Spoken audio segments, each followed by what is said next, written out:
नमस्कार, आप देख रहे हैं कौटिल्य न्यूज और मैं हूं आपके साथ हिमांशी गुप्ता। और आज हम बात करेंगे मध्य प्रदेश के फेमस गैंगस्टर दुर्लभ कश्यप की। मध्य प्रदेश के उज्जैन में 8 नवंबर सन 2000 में एक बिजनेस कारोबारी पिता और सरकारी टीचर मां के यहां किलकारियां गूंजी और जन्म हुआ एक ऐसे लड़के का जिसने कम उम्र में ही अपराध का हाथ थाम लिया था, जिसका नाम उसके पिता ने दुर्लभ रखा था। पिता का मानना था कि बड़े होकर उनका बेटा एक अच्छा और सबसे हटके कुछ नया करेगा, और हुआ भी कुछ ऐसा ही। उसने बड़े काम किए, लेकिन ऐसा काम जो उसे अपराध के दुनिया की ओर ले गया, जिसकी शुरुआत उसके स्कूल से हो गई थी। स्कूल समय से ही दुर्लभ अपने सीनियर और जूनियर के झगड़ों को निपटाने लगा, जिससे धीरे धीरे स्कूल में उसका दबदबा बन गया।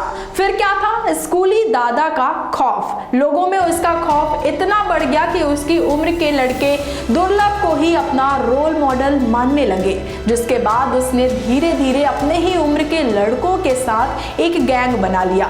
गैंग के लड़के उसकी सारी बातें मानते थे। जानकारी के अनुसार दुर्लभ का नाम इतना था कि दूसरे शहर के लड़के भी उसकी गैंग में भर्ती लेने के लिए अपना घर बार छोड़कर उज्जैन आने लगे थे। धीरे धीरे दुर्लभ का खौफ ज्यादातर शहरों में फैल चुका और यही कारण था कि वो अब वहां के व्यापारी पुलिस के लिए अपराधी बन गया था।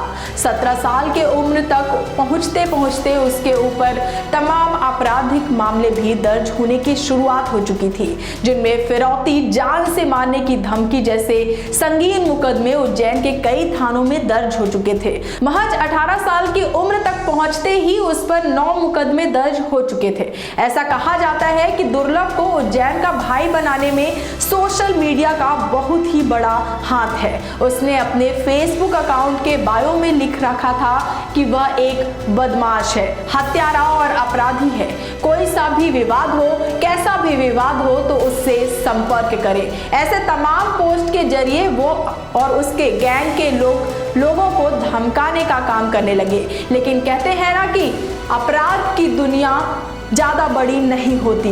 जैसे ही उज्जैन पुलिस को इस पोस्ट के बारे में 27 अक्टूबर 2018 को पता चला, वैसे ही दुर्लभ और उसके गैंग के 23 लड़कों को गिरफ्तार कर लिया गया और जेल भेज दिया गया। यह पहली बार था जब दुर्लभ कश्यप को जेल हुई थी। दुर्लभ कश्यप जब जेल में था तो उस वक्त उज्जैन के तत्कालीन एसपी सचिन अतुलकर ने उसको एक बात बोली थी कि कश्यप, तूने कम उम्र में ज्यादा दुश्मनी पाल ली है। तू जेल में जब तक है तब तक ही जिंदा है, बाहर निकलते ही कोई ना कोई तुझे मार देगा। और हुआ ऐसा ही कि बाद में एसपी साहब की भविष्यवाणी सच हो गई। पिछले साल लॉकडाउन से पहले दुर्लभ जमानत पर छूटकर जेल से बाहर आया था और इंदौर जाकर रहने लगा। जब लॉकडाउन खुला तो वो अपनी मां के पास उज्जैन वापस चला गया। 6 सितंबर 2020 की वह रात थी जब दुर्लभ की मां ने अपने बेटे और उसके दोस्तों के लिए दाल बाटी बनाई थी। उसने सबके साथ बैठकर खाना भी खाया। इसके बाद दुर्लभ अपने 4 दोस्तों के साथ चाय और सिगरेट पीने के लिए अमन उर्फ भूरा की दुकान पर रात के 1 बजे चला गया था।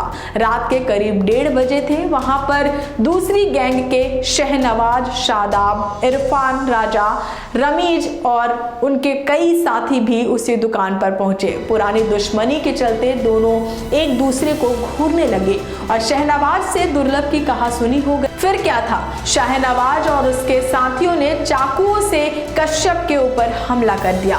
दुर्लभ ने अपने ऊपर हुए इस हमले का जवाब शाहनवाज पर गोली चला दी, जो उसके कंधे पर जाकर लगी और वो घायल हो गया। इसके बाद शाहनवाज के दोस्त दुर्लभ और उसके दोस्तों पर टूट पड़े। वह दुर्लभ के साथ उसके 4 दोस्त थे, जबकि शाहनवाज के साथियों की संख्या काफी ज्यादा थी। इन लोगों ने दुर्लभ पर चाकुओं से वार करना शुरू कर दिया और उसके दोस्त अपनी जान बचाकर भाग गए। कश्यप के दोस्त अभिषेक शर्मा का कहना था कि शादाब चाकू मार रहा था और चाय वाला भूरा कह रहा था कि शादाब भाई, उसे खत्म कर दो, जिंदा मत छोड़ना। दुर्लभ को 34 बार चाकुओं से गोदा गया था और मात्र 20 साल की उम्र में उसकी मौत हो गई। इस गैंगवार की खबर से पूरे उज्जैन की नींद खुल गई थी। हर चैनल पर बस कश्यप की खबरें चलने लगी थी।